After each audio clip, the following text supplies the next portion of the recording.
न्यायदानाचे केंद्र मानल्या जाणाऱ्या यवतमाळ जिल्हा न्यायालयात घडलेल्या गंभीर घटनेने खळबळ उडाली आहे। कौटुंबिक न्यायालयातील सुनावणी दरम्यान एका पक्षकाराने थेट वकिलाला जीवे मारण्याची धमकी दिल्याचा प्रकार समोर आला असून याच दिवशी दुसऱ्या एका वकिलालाही धमकावण्यात आल्याने वकिलांमध्ये तीव्र संताप व्यक्त होत आहे। प्रकरणाचा तपशील असा की प्रसिद्ध विधिज्ञ ॲडव्होकेट तुषार देशपांडे हे कौटुंबिक हिंसाचाराच्या एका प्रकरणात पीडित मुलीच्या वतीने बाजू मांडत आहेत। या प्रकरणातील आरोपी पक्षकार नागपूर येथील रहिवासी असून तो सातत्याने न्यायालयाच्या तारखांना गैरहजर राहत होता। यामुळे कायद्यानुसार ॲडव्होकेट देशपांडे यांनी त्यांच्या विरोधात अटक वॉरंट काढण्याची मागणी न्यायालयाकडे केली। याच मागणीचा राग मनात धरून संबंधित पक्षकाराने भर न्यायालयातच ॲडव्होकेट देशपांडे यांना जीवे मारण्याची धमकी दिली। धक्कादायक बाब म्हणजे याच दिवशी दुपारच्या सत्रात आणखी एका वेगळ्या प्रकरणात ॲडव्होकेट जोग यांनाही एका पक्षकाराने धमकावल्याची घटना घडली।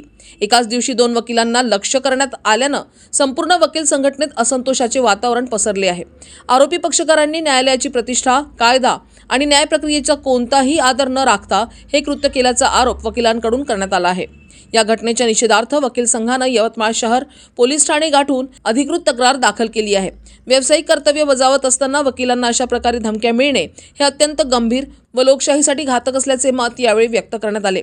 यावेळी वकिलांनी संबंधित आरोपींवर तात्काळ गुन्हे दाखल करावेत, तसेच न्यायालय परिसरात वकिलांच्या सुरक्षेसाठी चोख पोलीस बंदोबस्त ठेवावा अशी ठाम आणि आग्रही मागणी पोलीस प्रशासनाकडे केली आहे।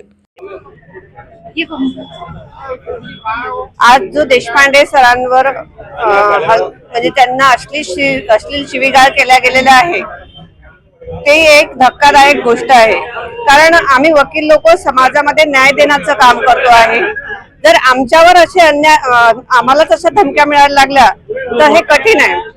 म्हणून आम्ही शासनाला विनंती करतो की लवकरात लवकर त्यांनी आमचा जो ॲडव्होकेट ऍक्ट आहे तो लागू करावा, आम्हाला ॲडव्होकेट लोकांना प्रोटेक्शन द्यावं, कारण ह्या दिवसेंदिवस धमक्या वाढत चाललेल्या आहेत।